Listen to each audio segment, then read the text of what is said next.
The storm raged across Tai-ho Kim's farm. Rain pounded the roof of his old farmhouse, while wind bent the wheat stalks in his fields.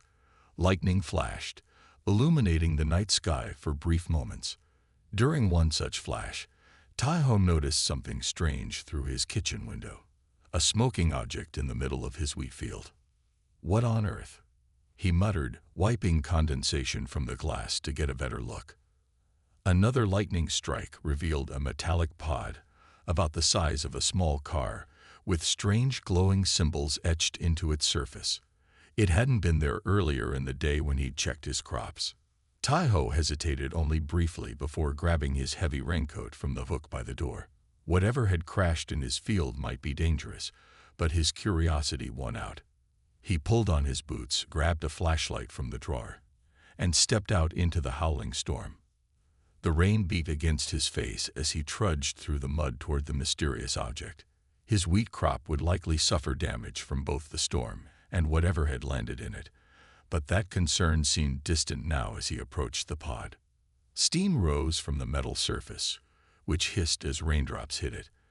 Up close, the symbols glowed with a soft blue light that pulsed in a pattern Tai-ho couldn't understand. The pod's design was like nothing he'd ever seen.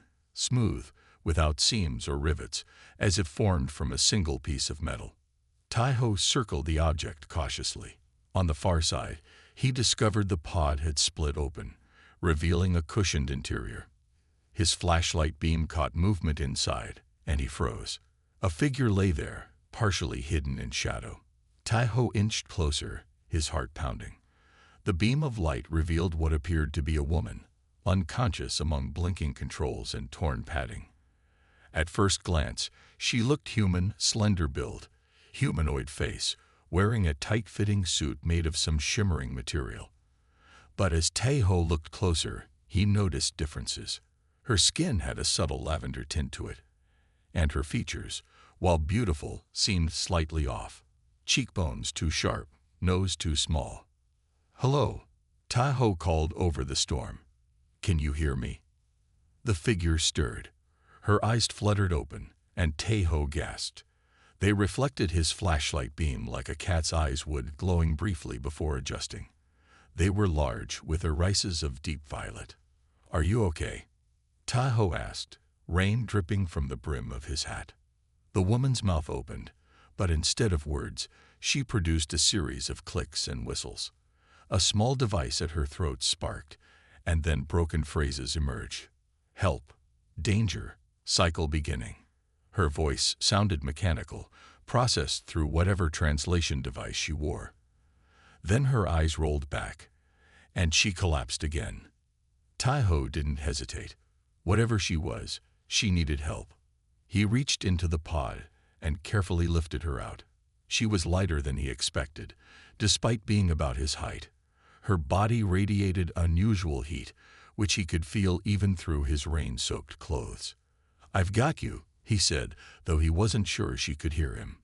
The journey back to the farmhouse was difficult.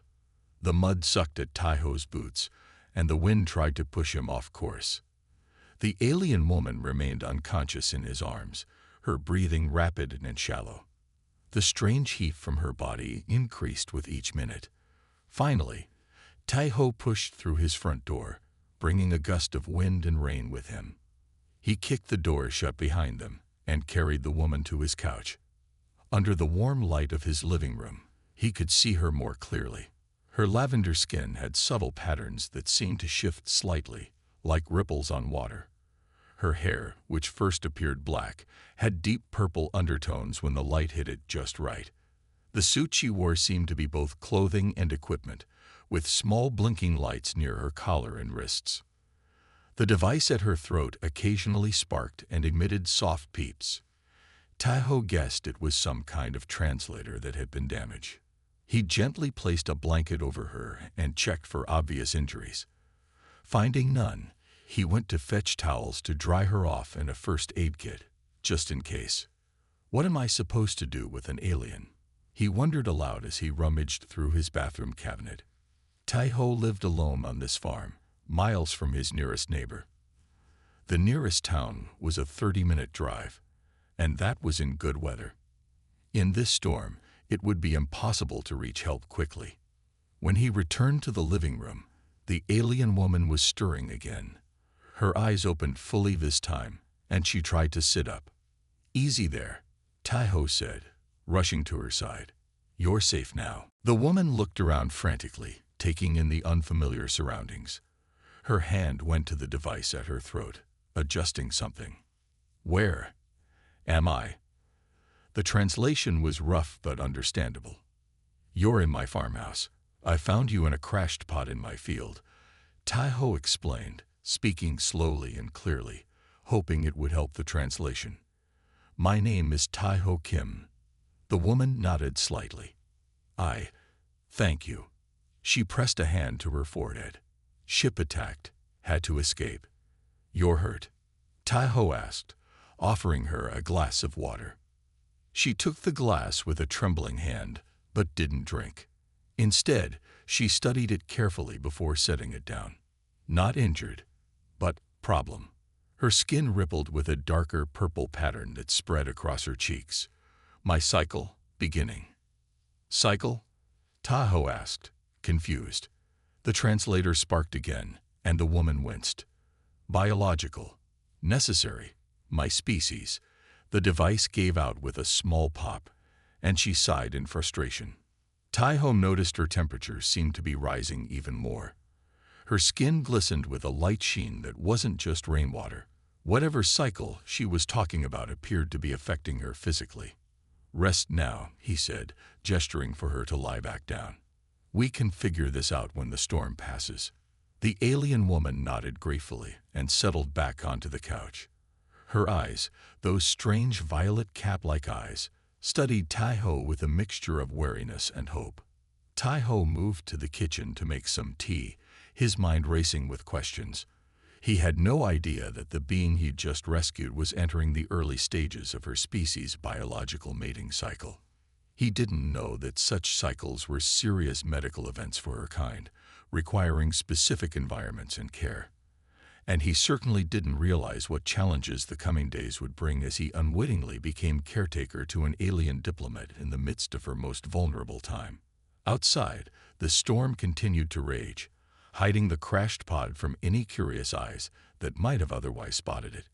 And somewhere in space, both rescuers and pursuers began calculating trajectories toward Earth, toward this small farm where an unlikely meeting of two worlds had just begun. 3 days had passed since Taiho found the alien in his wheat field. The storm had finally cleared, leaving behind a clear blue sky and a damaged crop. But Taiho had bigger concerns than his wheat.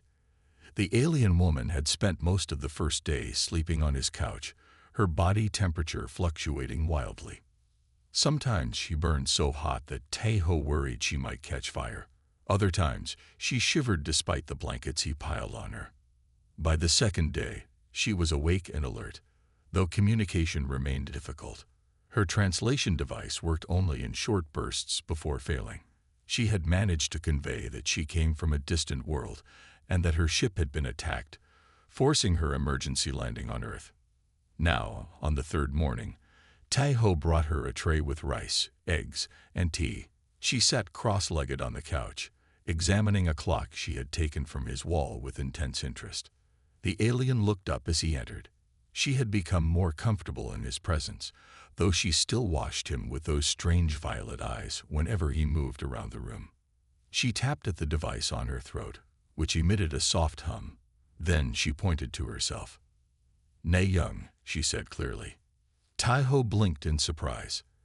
The name sounded Korean, though he knew it must be a coincidence, or perhaps her translator's attempt to find a local equivalent to her actual name. "Ne Young," he repeated, setting down the tray. He pointed to himself. "Taiho." She nodded, a very human gesture that made him wonder how similar their species might be despite the obvious differences. "Eat?" he asked, gesturing to the food. Ne Young examined the meal carefully before picking up the spoon. She had quickly learned to use human utensils, though she held them with unusual precision, as if each movement required careful thought. As she ate, Taiho noticed her lavender skin rippling with darker purple patterns that spread across her arms and neck. These patterns had appeared occasionally since her arrival but seemed to be growing more frequent. "Are you feeling okay?" he asked. Nayoung touched her throat device again. "Yes." "No." "Complicated." The translation came through in a robotic monotone. "Body changing." "Normal process." She stood suddenly, abandoning her half-finished meal, and began pacing the small living room. Her movements were fluid but tense, like a caged animal. She touched various objects as she passed them: the bookshelf, the lamp, the window frame, running her fingers over their surfaces with unusual intensity. "What's wrong?" Taiho asked, concerned by her behavior. Nayoung stopped pacing and faced him. Her skin patterns were shifting rapidly now, creating swirling designs across her cheeks and forehead. "Biological imperatives," she said, the translator working better now. "My species undergoes cyclical bonding. Important process. Happens once yearly." Taiho frowned, not understanding. "Are you sick?" "Not sick. Natural. But requires." The translator failed, emitting a sharp buzz. Nayoung tapped it impatiently and tried again.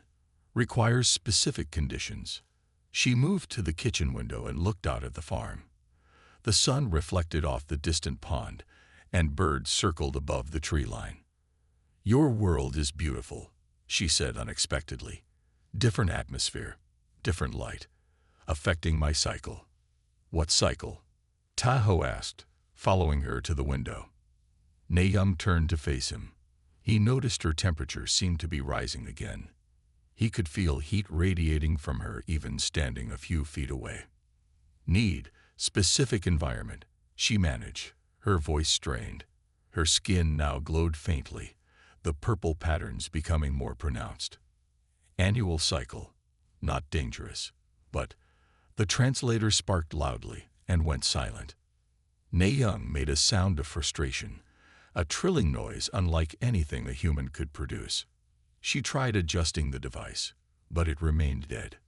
Taiho watched helplessly as she resumed pacing, more agitated than before. He thought about his own farm animals and how they sometimes became restless during certain seasons. Was this something similar? "Whatever attacked your ship," Taiho said slowly, gesturing to make his meaning clear, "they won't find you here. You're safe." Nayoung looked at him with an expression he couldn't read. She shook her head and pointed to herself, then made a series of gestures Taiho couldn't interpret. "I don't understand," he admitted. She sat down abruptly and began drawing on a notepad he had left on the coffee table. Her hands moved quickly, sketching unfamiliar symbols and diagrams. She pointed to one circular pattern, then to herself, then made a rising motion with her hand. "Temperature," Taiho guessed. Nayoung nodded enthusiastically. She drew more symbols and pointed to the window, then back to herself. "Something about the environment," Taiho said, trying to follow her meaning. "Does our air hurt you?" She shook her head and drew another symbol, something like a clock, but with different markings. "Time," he asked. "Is something going to happen?"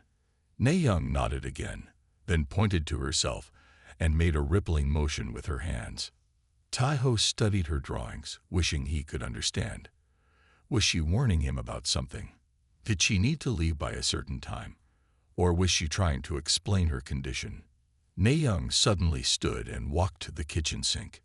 She turned on the faucet and let the water run over her hands, then pressed her wet palms to her face and neck, as if trying to cool down.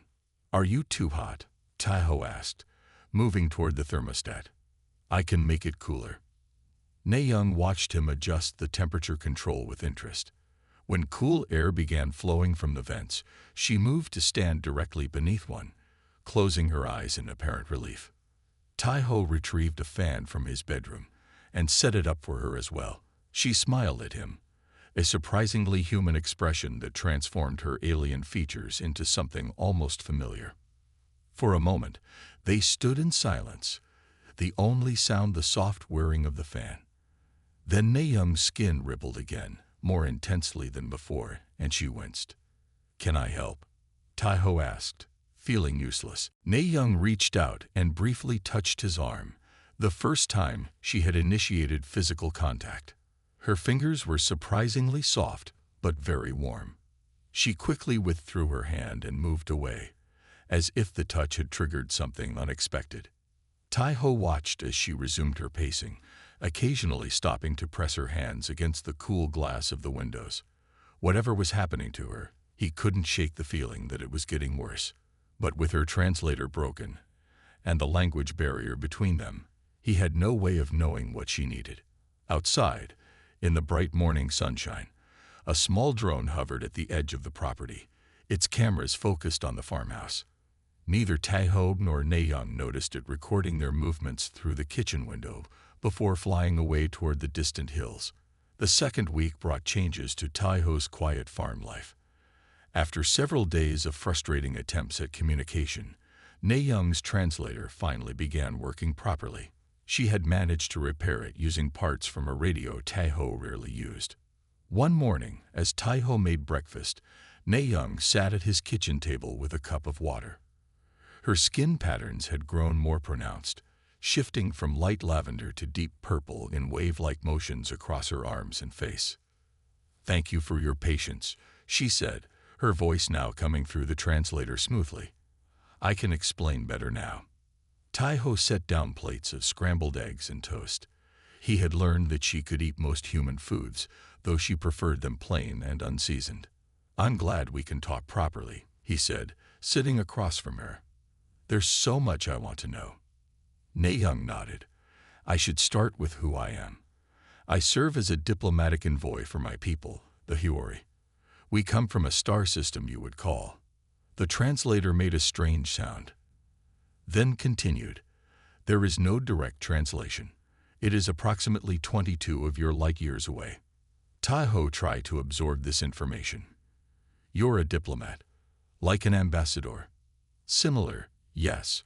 I was on a mission to meet with another species when our ship was attacked by a third party. Politics between stars can be as complicated as those on Earth." She smiled weakly. "I escaped in an emergency pod. Your planet was the closest habitable world." "Who attacked you? Will they come here?" Taiho asked, concerned. Na-young shook her head. "The attack was politically motivated but not personal. They wanted to prevent the diplomatic meeting, not harm me specifically. They likely believe I died in space." She paused. "My people will be searching for me, however. My pod sent a distress signal before crashing." Taiho nodded, relieved that his farm wasn't about to become a battlefield for alien forces. "And this condition you're experiencing, is it because of the crash?" Na-young's skin rippled with darker patterns. "No, this is natural for my species. My people experience annual biological changes," she explained, her translator now functioning perfectly. "Similar to how your plants cycle through seasons." Taiho considered this. He had spent his life as a farmer, attuned to the natural rhythms of his crops and the land. "Like my rice fields before harvest?" he asked, trying to understand. "Yes," she said, visibly relieved at his understanding. "But for us, it requires specific environmental conditions. Without them, it becomes uncomfortable." Taiho noticed her skin patterns had intensified as they spoke. The purple swirls now covered most of her visible skin, pulsing slightly with her heartbeat. "What can I do to help?" he asked simply. Na-young hesitated before answering.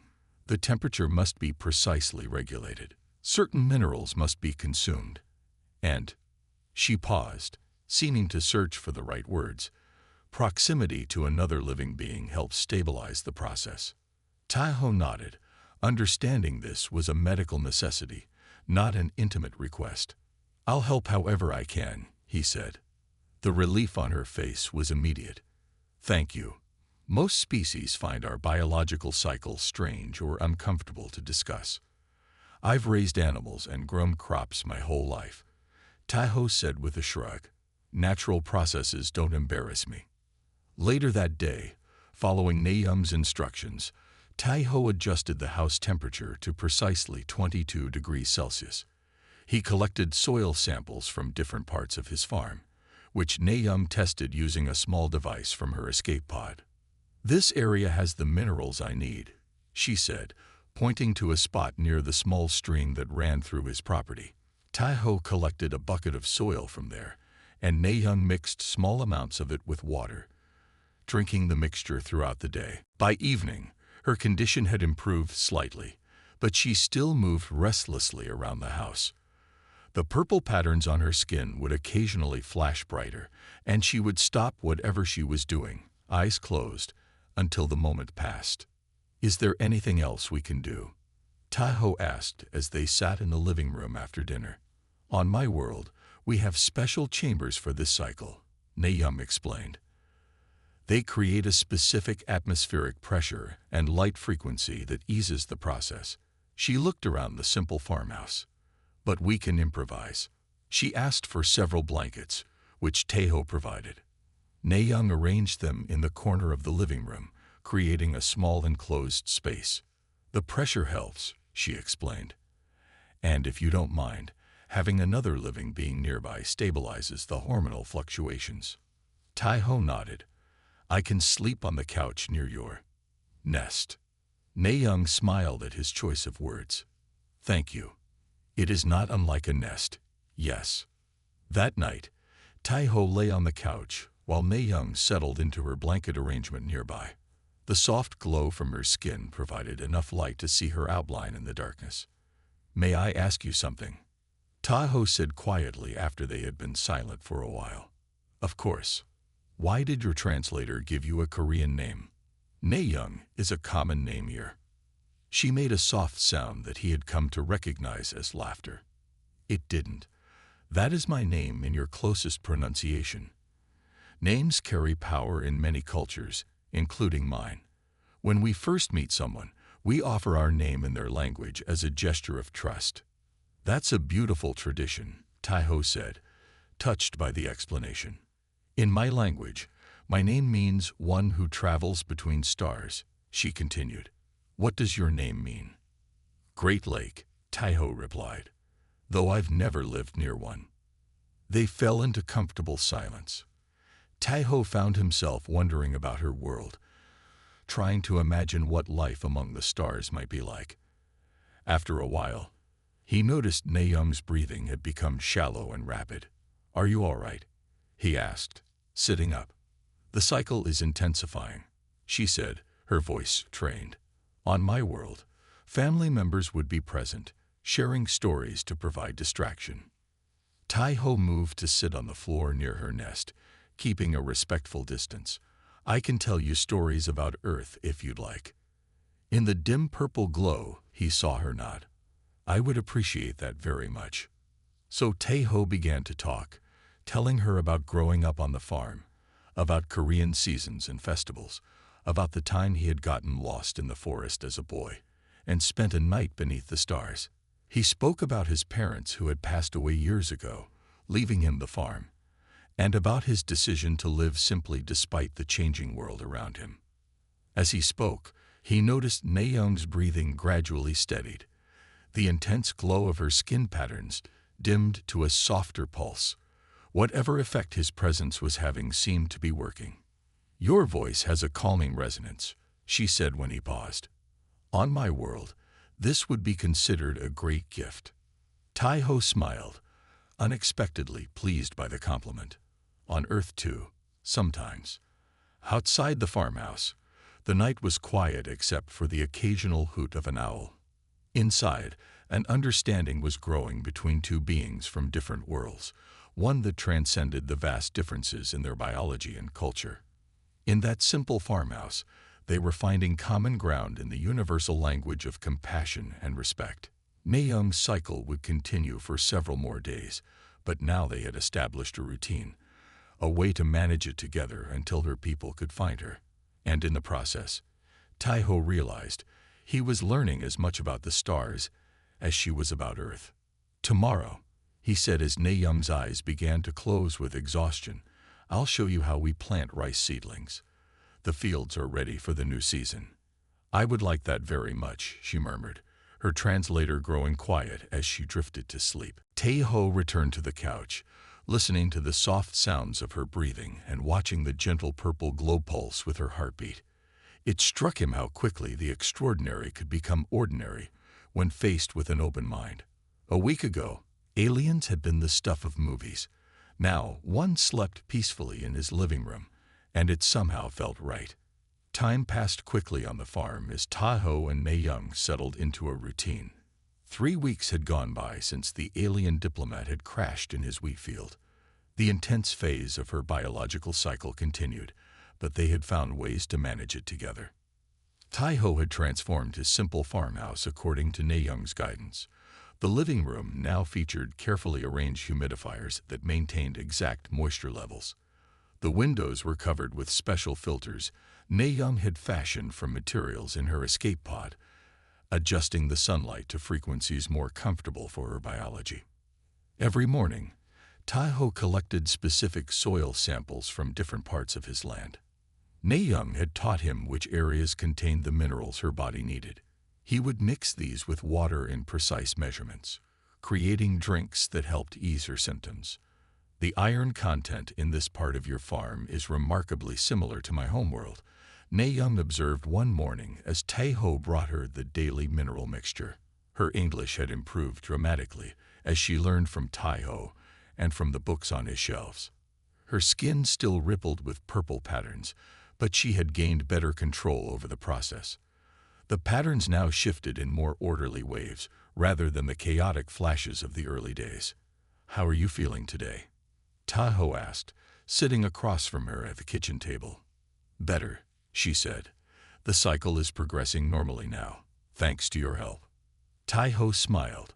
Though he would never admit it, his lonely life had been transformed by her presence. The farm that had felt so empty since his wife's passing 5 years ago now felt alive again with purpose.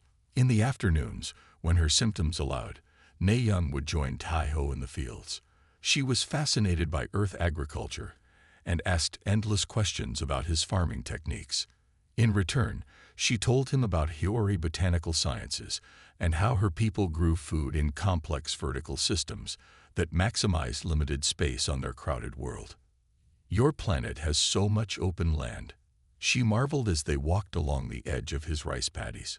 "On my world, we would consider this area enough to feed an entire city." During the evenings, when Nae-young's cycle intensified, Tae-ho would sit near her nest of blankets in the living room. Sometimes he would read aloud from his books. Other times, they would simply talk. Nae-young described the 3 moons of her homeworld and the annual festivals held when they aligned. Tae-ho shared stories of Korean traditions and his childhood memories. One evening, as the sun set over the distant mountains, Nae-young seemed more comfortable than usual. Her skin glowed with a steady purple light rather than the pulsing patterns that typically indicated discomfort. "I've been meaning to explain something," she said as Tae-ho brought her a cup of tea. "About this biological process." "You don't need to explain anything," Tae-ho assured her. "Your privacy is important." "I want to," Nae-young insisted. "There may be misunderstandings based on human perspectives." Tae-ho sat down, giving her his full attention. "In my culture," Nae-young explained, her voice clear and steady during this lucid period, "this cycle is considered natural and clinical. There is no romantic component as humans might interpret it." Tae-ho nodded. "I thought as much. On my world, medical professionals or family members typically assist during the cycle," she continued. "Your closeness, your presence, helps stabilize the hormonal fluctuations, but I want to be clear that this is seen as medical care among my people." Tae-ho, who had lived alone since his wife's passing years ago, understood boundaries and respect. "On my farm, I've helped animals through their natural cycles for decades. Different context, but I understand the importance of proper care." Nae-young's expression softened with relief. "You are an unusually understanding human, Tae-ho Kim." "I'm just a farmer," he said simply. That night, as they sat in comfortable silence, Tai-ho reading a book while Na-young meditated in her blanket nest. A sudden beeping sound came from the small device she always kept nearby. Both of them looked up, startled. The device lit up with symbols Tai-ho couldn't read. Na-young reached for it quickly, her movements urgent. "What is it?" Tai-ho asked. The device spoke in a mechanical voice. "Signal received. Rescue approach in 26 hours." Na-young looked at Tai-ho, her expression a mixture of relief and something that might have been regret. "They found me," she said softly. "My people have located my distress signal." Tai-ho felt an unexpected pang in his chest. Of course she would leave eventually. He had always known that. But over these weeks, her presence had become a part of his daily life, filling the silence that had surrounded him for so long. "That's good news," he said, working to keep his voice neutral. "You can go home." Na-young nodded, but then a wave of purple light washed over her skin, more intense than anything Tai-ho had seen in days. She gasped and curled forward, clearly in pain. "What's wrong?" Tai-ho moved quickly to her side. "The cycle," she managed through clenched teeth. "It's reaching its peak. The signal must have triggered a hormonal response." She looked up at him, her cat-like eyes wide. "This is the final phase. What can I do?" Tai-ho asked, concern overriding any thoughts about her eventual departure. "Stay close," she said, pulling the blankets tighter around herself. "The next 24 hours will be the most difficult. The cycle must complete before I can travel." Tai-ho nodded. "I'll be right here." Through the night, Na-young's condition worsened. Her temperature rose dangerously high, and the purple patterns on her skin became so bright that they illuminated the entire room.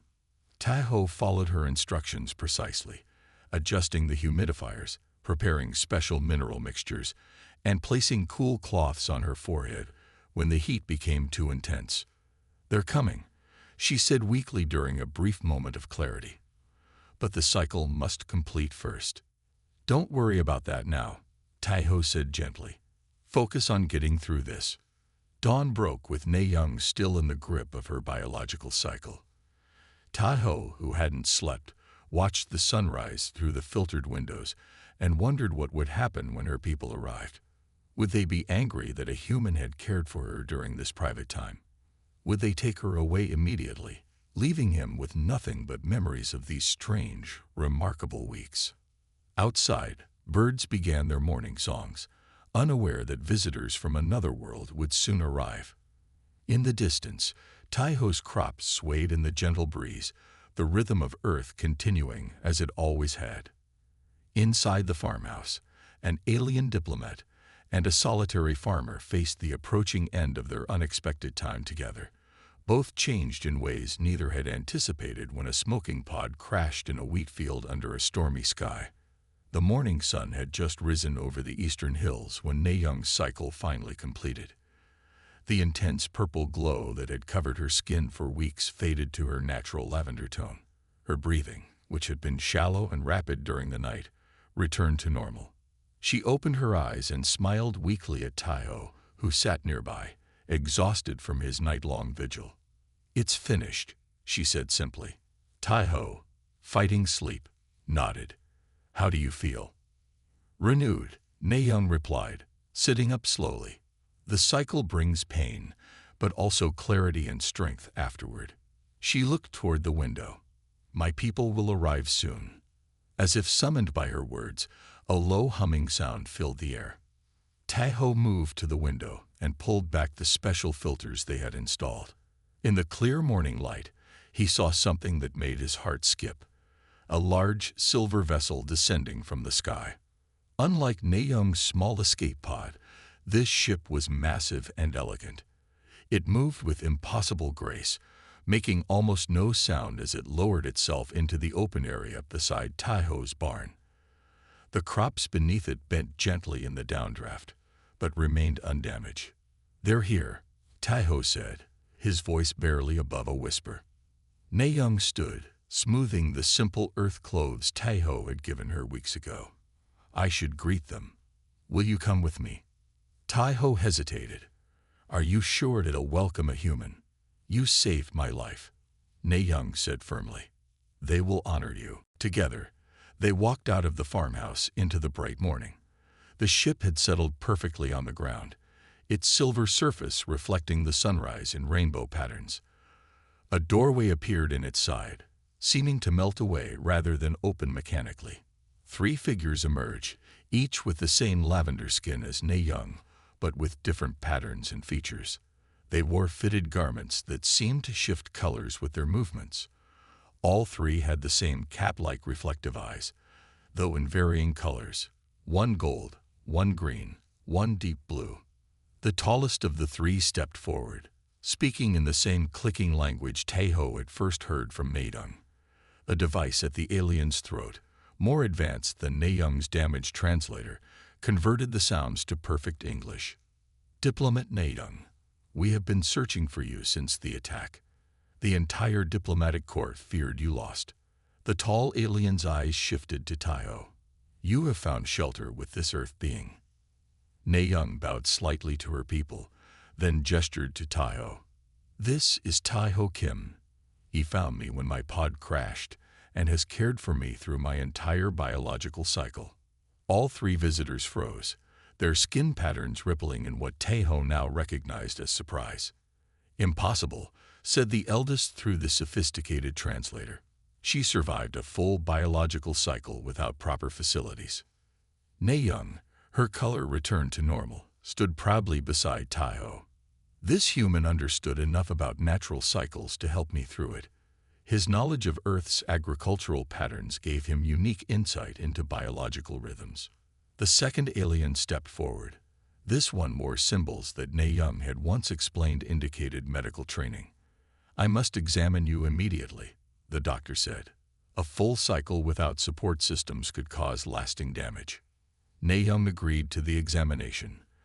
The doctor produced a small device from a pocket and passed it over Ne Young's body, while the other 2 aliens spoke quietly with Taeho. We are grateful for your assistance, the eldest said. Few beings outside our world understand the significance of our biological cycles. Taeho nodded. I'm just glad I could help. The third alien, who had remained silent until now, studied Taeho with golden eyes. You live here alone, tending to these plants. Yes, Taeho replied. This farm has been in my family for generations. Fascinating, the alien said. Your world has so much open space, yet you choose isolation. Before Taeho could respond, the doctor rejoined them, looking astonished. Her readings are perfect, the doctor announced. Better than many who complete the cycle in our specialized facilities. The eldest alien turned to Taeho with new respect. What methods did you use? Taeho explained the simple adjustments they had made to his farmhouse, the temperature controls, the mineral mixtures from his soil, the humidifiers, and the special light filters. And I just stayed near her, he finished. Talked to her when she needed distraction from the discomfort. After a thorough discussion of the medical examination, the Hiyori doctor turned to Taeho. You've done something unprecedented. Your instinctual care precisely matched what she needed. The doctor's skin rippled with what Ne Young had taught him was an expression of deep respect. You have an innate understanding of biological harmony. Ne Young spoke to her people in their clicking language for several minutes.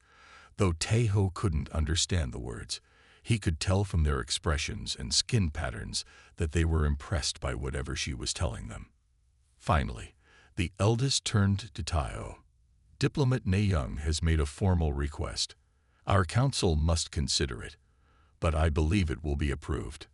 What request? Taeho asked, looking at Ne Young. She smiled. I have asked that your farm be designated as an official contact point between our worlds, a place where Hiyori and humans can meet safely. The thought of his quiet farm becoming an alien meeting ground was overwhelming. Are you sure that's wise? I'm just a simple farmer. That's precisely why it's perfect, Ne Young explained. Your understanding of natural processes, your respect for different life forms, your patience, these are the qualities needed for first contact scenarios. The Hiyori spent the rest of the day installing a small, elegant device in Taiho's living room. It resembled a silver plant with crystal leaves that occasionally shimmered with light. "This is a communications array," the eldest explained. "It will allow you to contact our homeworld if needed." As evening approached, Young prepared to leave with her people. She had changed into proper Hiyori clothing, which shifted colors like living fabric. "I owe you my life," she said to Taiho as they stood before the ship. "My people will not forget this." Taiho felt a heaviness in his chest. These past weeks had changed him in ways he was only beginning to understand. "Will I see you again?" Young's skin rippled with a pattern he had never seen before. "I believe you will." The Hiyori boarded their ship, Young looking back once more before the doorway sealed seamlessly. The vessel rose silently into the darkening sky, becoming a bright point of light that moved faster than any human aircraft before disappearing completely. Taiho returned to his farmhouse, which suddenly seemed empty and ordinary. The only evidence of Young's stay was the communication device, its crystal leaves casting soft patterns on the wall. Life returned to normal in the following months. Taiho tended his crops, sold his produce at the local market, and occasionally explained away the strange lights his neighbors had seen as weather balloons or military exercises. No one would have believed the truth anyway. He spoke to the communication device sometimes, though it rarely responded. Occasionally, it would display symbols that he couldn't read, which he assumed were messages from Young or her people. 1 year passed. Taiho's wheat field, the same one where Young's pod had crashed, grew tall and golden, ready for harvest. He was checking the grain one evening when a familiar humming filled the air. Taiho looked up to see a small silver ship, different from the rescue vessel, but unmistakably Hiyori in design, descending toward his farm. It landed gently at the field's edge, barely disturbing the wheat stalks. The doorway opened, and Young emerged. She wore formal attire now, with insignia that glinted in the setting sun. Her lavender skin looked healthy, her patterns shifting in what Taiho recognized as happiness. "Taiho Kim," she said, walking toward him. "Your wheat has grown well this season." He smiled, unable to hide his joy at seeing her again. "Young, you came back. I've been appointed cultural ambassador to Earth," she said, her translator now so perfect it was hard to tell she wasn't speaking naturally. "And I requested this farm as my primary contact site." "What does that mean exactly?" Taiho asked. Young gestured to her ship. "It means I'll be staying here, learning more about Earth culture and teaching humans about the Hiyori. If that's acceptable to you." Taiho looked at his farm, at the fields he had tended alone for so many years.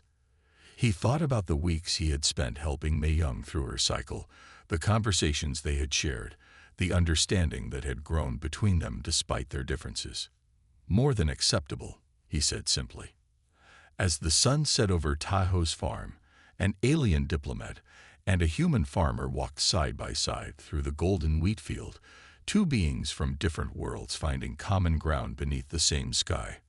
The greatest connections, Taiho now understood, often begin with simple compassion during times of need. And sometimes, the most important discoveries happen not in scientific laboratories or government facilities, but in the quiet corners of the world where humanity's best qualities, kindness, respect, and understanding, create bridges across the stars.